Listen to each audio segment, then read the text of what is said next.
Hello everyone! Welcome sa Aspa Success Kamustahan? Meron akong isang special guest na last usap natin is 1 year ago. 1 year ago.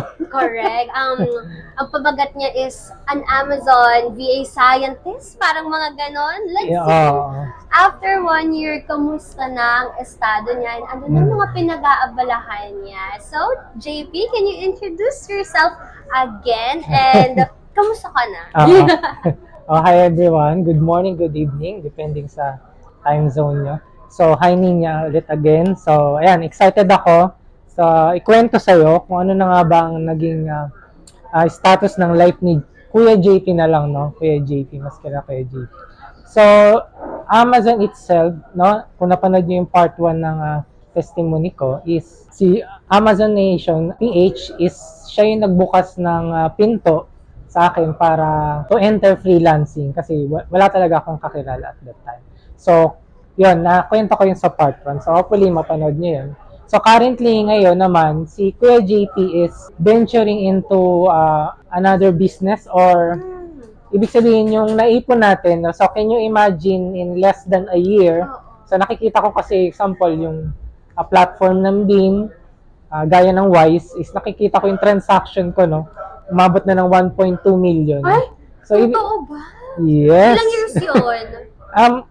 Ano pa lang ako 1 year pa lang ako sa client na yun ng December 12. Magwa 1 year pa lang, 1.2 na yung pumasok doon. Ngayon, currently. Ay, grabe. So, sa corporate, 500,000 lang in a year. So, ibig sabihin, double. Can you imagine? So, ibig sabihin, yung isang cut-off ko sa corporate, doble o triple pa na itong nabigay sa akin ng freelancing. So, in that way, syempre, malaki yung pera, so hindi naman pwede nating itenga lang natin yun. So, ang currently, yung kukwento ko na set, nakwento ko na rin sa ibang mga close friends, kakilala, ayan. Kwento mo sa mundo. Oo, ayan. So, naisip ko, giving back sa community itself, sa Pilipino, is to build a freelancing website as well. Kasi naisip ko, since ang takbuhan naman ng mga online specialist na hire, diba? Isa na tayo doon is Filipino itself, and I am proud to say na kahit pandemic, no, in demand, sobrang in demand, tsaka lumaki pa yung market. So sabi ko, why don't I invest, mag-hire ng software engineer na magbi-build ng freelancing website? Kasi alam natin yung ikaw na yung nag-hire. Tsaka may mga naging client din naman ako na startup business, may mga digital marketing, bukod sa e-commerce. Ibig sabihin, nagka-idea din ako kung paano nila ginagawa yung negosyo. From lead generation hanggang mag-close ng deal. So sabi ko, magbuo tayo ng sarili nating online jobs. Magbuo tayo ng sariling Upwork, Fiverr. So sabi ko sa software engineer is mag-competitor analysis and then kunin natin yung mga best feature. So sa freelancing website na bubuuin namin is pwede kang mag-job listing, pwede kang magbenta ng course, no? Pwede rin mag-affiliate marketing. So, sky is the limit para sa website na yon, which is ongoing, no? Ongoing. So, katatapos pa lang namin sa branding part, which is nakakatawa, alam mo yun niya. So, parang account management sa Amazon yan. Ibig sabihin, iikutin mo lahat. So, including FB ads, ayan. Aaralin ko na rin. And then may SEO pa yan. Ibig sabihin, nandun na sa punto kay JP na nakikita ko yung sarili ko na kailangan ko na mag-invest sa future. Yung sa future na yung pinag-uusapan. Nakikita ko yung sarili ko na hindi ako tatagal magpuyat. So kung makikita mo naman, medyo napapanat na tayo. Ayan. Caring-carry pa naman. Oo, so yun, andun yung estado ng life ni kay JP na kung saan, hindi lang siya more income giving back sa community, maraming matutulungan tayo niyan. Yes, thank you so much, JP, diba? For giving back, tapos creating another platform that caters and tailor-fits sa mga Filipinos that has a lot of opportunities inside. So I hope maging 100% na yan in the future. Mahirap, pero possible possible. Unti-unti.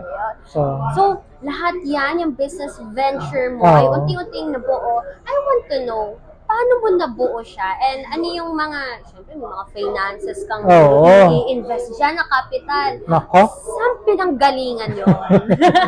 Ayun, so thankful ako, hindi lang sa client, kundi rin sa asawa ko. And thankful din ako sa ASBA kasi kung hindi sa ASBA, actually, hindi nyo matatanong, ASBA Advance, no? Student ako. So, ayan, hindi naman masasabing sariling sikap. Self-paced. Self-paced. So, ayan, marami ako realization doon sa mga modules, no? At doon sa mga finances, so, syempre, meron din ng ASBA kung saan dapat mo i-invest yung money mo, di ba? Meron din mga sharing na. So, ibig sabihin, si KJT, in-apply ko, no? Yan, currently ina-apply ko kung ano yung mga tutulong sa finances. So, katulad ngayon, even though meron na tayong pambili ng mga gadget, so currently nga, nag-iisip ako, lalo na ngayon, Black Friday, no? Ang daming sale. Nakaka-tempt. Sabi ko, baka pwede na akong mag-MacBook net. Noy, pwede, di ba? For sure, may pang-absorb. Sabi ko, paikutin muna natin sa negosyo. So, yun. Priorities. So, yes. So, yan ang naitulong sa akin ng ASBA, tsaka ng pagiging isang freelancer is maging matalino ka sa finances mo. Hindi ka na nakabase sa emotion mo, no? Hindi lang dahil gusto mo isang bagay, hindi dahil may gusto kang pambili is may karapatan ka ng gastusin yun. So, as a family man, ayan, I have a going one kid, no? One kid? Ilang taon na yung kid mo? Magti 3 years old sa February 12. So, Advance, happy birthday. Thank you. So, pag ganyan palang pamilyado ka ng tao, marami kang ma-realize. Parang hindi na sa sarili mo, hindi sa family, tsaka sa anak mo. So, ayun. So, ibig sabihin, maraming na-touch sa akin ng ASBA in a different phase ng buhay ko, actually. Thank you so much, Kuya JP, sa napaka-inspirational na message mo. Kailan ka nag-enroll sa ASBA? Chinek yung email ko, February 2, 2022. 2022, tapos within the span of a year, meron ka nare-receive na 1.2 million transactions sa Wise account mo, tama? Sa Beam pala, sa isang client pa lang yun. Isang client. So, hindi pa kasama yung mga naging previous client pa dun. So, can you imagine, less than a year na nagawa yun. Sa tulong ng ASBA mismo. Kasi doon ako nag-start sa e-commerce client. Pero nung before, ano yung ginagawa mo sa corporate ka pa, di ba? Ayan, very good question ninyo. No? So, financial analyst ako. So, yan, isa pa yan. So, nasa budgeting and forecasting tayo. Kaya pala, yung skills mo very equipped sa numbers, mga negosyo. Sa money. So, parang doon sa dati mo work, yun sa inaaning corporate, parang hindi siya na something that is worth your skill, something that you can bring to the table. Hindi siya parang ganong sapat pa sa other ka pa nag-blossom, which is in freelancing, diba?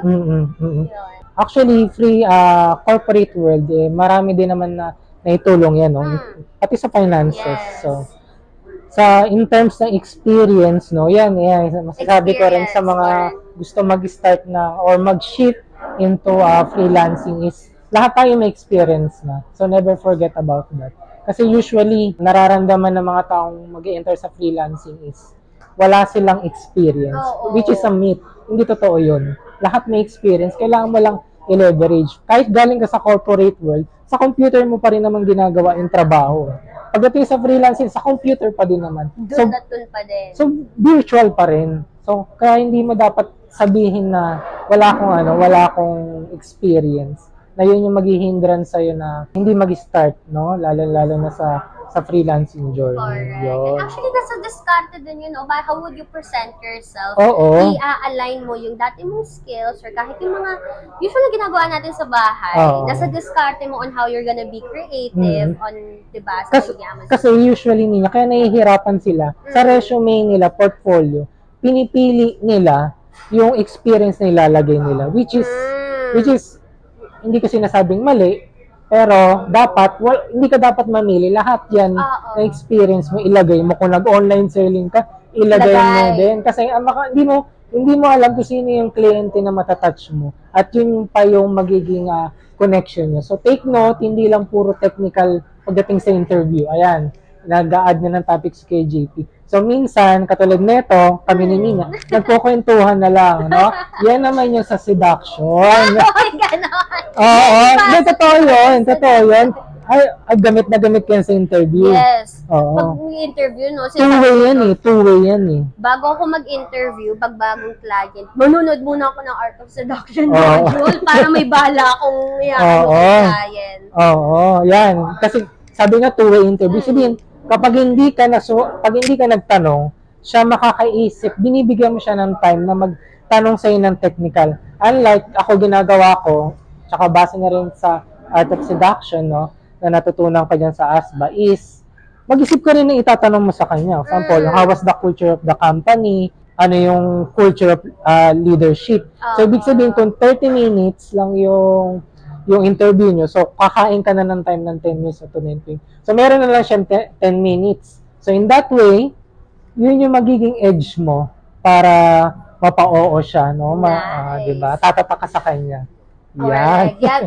You have to ask the right questions. Correct. Tatatak. At remember ka ni client amongst all the other competitors. Correct. Ang dami ng mga freelancers ngayon. Pero, as got you, para maging ready kayo sa mga sasama. As in. So yan, giving back sa community, bukod din sa freelancing, nagtuturo tayo ng free Excel from time to time. And then, kapag may nagtatanong, nag-PPM, yan, binibigyan natin sila ng sagot sa mga tanong nila, paano mag-start, anong kulang, pa-check ng resume.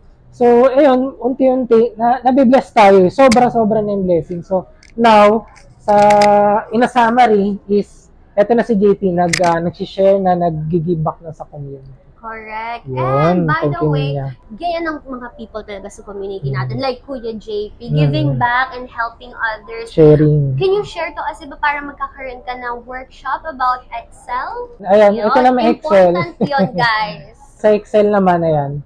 Hopefully, makatulong tayo, no? Minsan kasi by invitation, yung iba naman, pag may free time si kay JP, nag-post tayo sa social media, nag-i-invite tayo kung sino may kailangan, and then in that way, tinuturuan natin sila yung mga best practices, which is natutunan natin sa freelancing, sa clients, at sa own experience. Correct. Ayan. Nice. So yun guys, search nyo lang si Kuya JP. Anong Facebook? John Paul de la Cruz. John Paul de la Cruz. Ayan. Thank you so much, Kuya JP, for being us here at Coffee Project. So before I let you go, anong mensahe mo sa mga especially sa mga dads ngayon na that freelancing doesn't give you just an additional income, but it will also grow your income.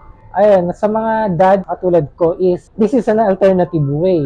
Kung napapanood mo to ngayon, ito na yung sign, no? Ako currently, kung alam ko to dati pa, no? Di sana hindi na ako lumangoy. No? Lalo na pag bumabagyo sa corporate. Hindi na sumisid. Oo, hindi na ako napagod sa biyahe, gumasa sa renta. Earning work from home is real. Totoo siya, hindi siya, actually ako marami na akong pinasok, financial advisor, networking, pagtatayo ng silog, milk tea. So, dito ko nakita yung sarili ko. And hopefully, ayun, mabigyan nyo ng chance yung sarili nyo to explore. Ayan, ang freelancing.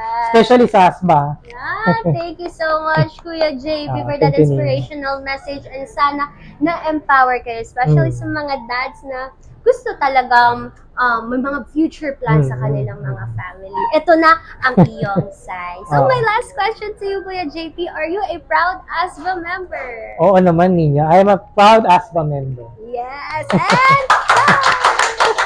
thank you so much for watching this video. If you want to know more about freelancing, follow us on our Facebook, TikTok, LinkedIn, and Instagram page. And if you have any inquiries, just contact the number on your screen. This is your Amaze Nation brand ambassador, Nina, and with Amaze Nation, we provide life-changing learning for extraordinary living. See you next time.